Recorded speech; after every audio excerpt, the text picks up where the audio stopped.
Okay, hey, this is Drew again. This is continuing my next video, continuing off the past video. I think it's going to be gang stalking stories number two, part two.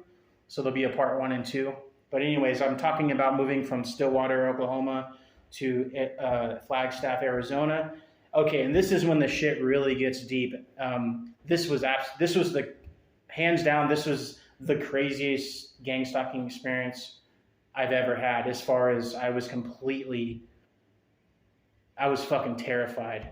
I mean, these people are really good at what they do, especially if you don't know what's going on. And so this is the reason this is going to be one of my first stories. So I took a Greyhound. I was staying in like a Super 8 motel. I had an Uber take me from the motel in the morning time, just from Stillwater to downtown Oklahoma City. And so I catch the Uber from Stillwater to downtown Oklahoma City, the Greyhound station. And guess who I see walking in the door? It's that same guy that was in jail that had been following me around Stillwater. That same guy. And he walks into the Greyhound. I'm thinking everything's cool. I got a bus ticket. You know, it's all normal stuff. We're going to have a nice bus ride. The guy walks in and gets a Greyhound ticket. I see him purchasing the Greyhound ticket for the same bus. He comes to sit down. He starts staring at me. And then some other guy comes in, and then they start doing the directed conversation thing. Like, oh, he better catch the right bus. He better catch the right, making all these like indirect threats. And these were physical threats. And so, man, I'm like, what is going on? Because now I know that I'm being followed for sure. I mean, all these little things like the gangs around Stillwater and stuff. You kind of try to forget them, like, oh, maybe it's just a coincidence. But in the back of your mind, But now I know for sure. So I'm like, oh fuck. So I get out of the Greyhound station. My bus doesn't come for another 4 hours or something, and I go find like a lobby to hang out in. I come back, and it's just full force inside of the Greyhound station. I mean, I get on the bus. I get onto the bus, and the whole bus is filled with fucking gang stalkers or perps. One of them tried to trip me. They all were talking about me, indirectly stuff about my life. Like, oh, that guy's, for some reason they were doing the snitch thing. That guy's a snitch or something. I have no idea. The only thing I could think of is that these people were hired to do this. Somebody paid them money, or I've heard they were paid with gift cards or something. But these are all like low life people. You could tell they didn't have anything going for them. I mean, they had about as much going for them as I did. But anyways, the whole bus ride from Stillwater, Oklahoma to Flagstaff, Arizona was just a bus ride from hell. And I made sure that I was drunk the whole time just to deal with it. I just got drunk and just went to sleep. And that was pretty much the mind state. I was like, whatever happens, happens. And I mean, they were literally threatening me like, oh, this is the last time you're going to ever take a bus ride. That same guy was on the bus from Stillwater. I mean, that's not a coincidence.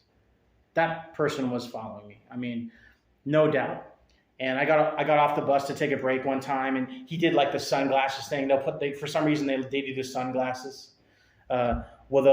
He put on sunglasses and he like stared at me, like mean mugging me the whole time. And he's like shaking his head and stuff like that. I mean, it's kind of funny now, like to think of it now, because it's like, man, this dude like really went out of his way. I mean, this guy's going over states and states, taking a Greyhound just to fuck with me. Like, some nobody, you know what I mean?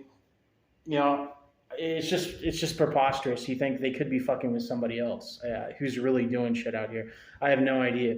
But anyways, so get off the Greyhound in Flagstaff, and it's full force in Flagstaff, Arizona. I mean, the worst I've ever seen it. There were cars driving around me, honking, real gang member looking dudes with tattoos all over their face. I would go into a Walmart and they would like, oh, we're going to do it right here. We're going to do it right here. The directed conversation, like, oh, don't think because we're in the Walmart, we won't hit you here. Stuff like that. And I was like flipping out, man. I'm like Ubering all over Flagstaff. And it's like everybody in the community like got notified about me or was told something weird about me that wasn't true at all. I mean, because I'm harmless. Like, at worst, I'm like a homeless person staying at the hostel who likes to have drinks. I mean, if that's a community threat, then I mean, I don't know what's going on. But anyways, everybody in the whole town's threatening me. Everybody in the hostel, they were fucking with the people that worked at the hostel were like knocking on my door, like saying stuff like, "Get the fuck out of our town," or "You're not going to be able to get a job here," stuff like that. There's somebody that moved into the room. I found him. He was taking pictures of me while I was sleeping. I woke up and he was taking pictures of me and stuff. I mean, you got to think like it's almost crazy, like the amount of people that they have like on my case. It's like I mean, this is insane. Like I cannot be that important. But I mean, you learn stuff about the program, and there's ways that they get these people. I mean, these are all like ex-criminals or people all currently on probation, and for a lighter sentence, they get these people to do this kind of stuff, or they have their own ways. I don't know the ins and outs of it, but there's different theories and stuff I've heard online. Anyways, long story short, they were doing this thing in Flagstaff where they were saying no, stuff like that. They were yelling no to me. And at first it started happening. Like I would walk down the street and there'd be a group of like people like, no, no. And I'm like, okay, that's random. Like, no, what? Like, no, what? Like, what do you mean no? And I'm thinking, well, that's weird. And then, like I said, it starts happening 3, 4, 5, 6 times. Then it's like, okay, what's going on? Like there's cars that would drive by. No. Like somebody would be hanging out of the car like, no. And I'm just like sitting there. I'm like, what the fuck? Like, what? Why is that guy yelling no for? I mean, no what? Like, what? No what? Like, I don't understand. And then I'd be walking again, and then somebody be in a car. No, like, these people are weird, man. There's a weird ass town, dude. There's some weird people, like. But it was all just there's literally like perps that were hired to do that, and then there's also at the same time they had been slandering my name in the community, telling me something that was completely false about me in the community. So you have the perps and combined with the community watch people, the do-gooder dupes that, think they're saving the community or something by being some type of tribal fucking community watch member or something. Anyways, I'm just going to wrap up the story.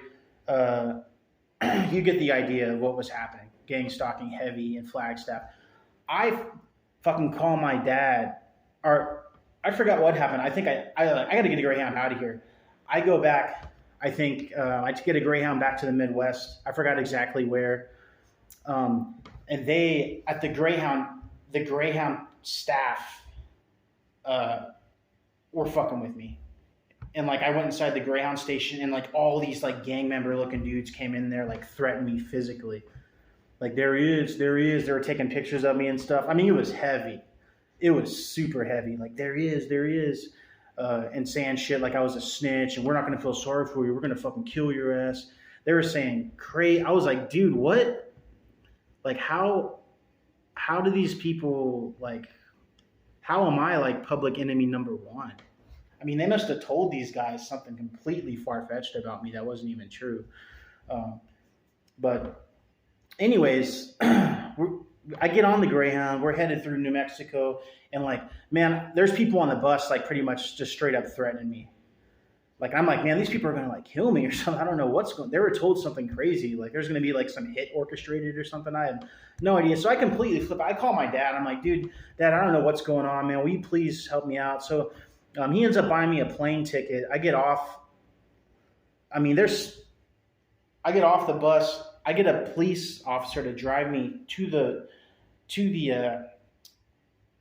airport, and the police officer's doing it too. He's involved too. And so this is why I think, man, this is not just like people are after me kind of thing. This is a highly orchestrated program designed to harass you and make you feel crazy, make you feel like your life is always in danger.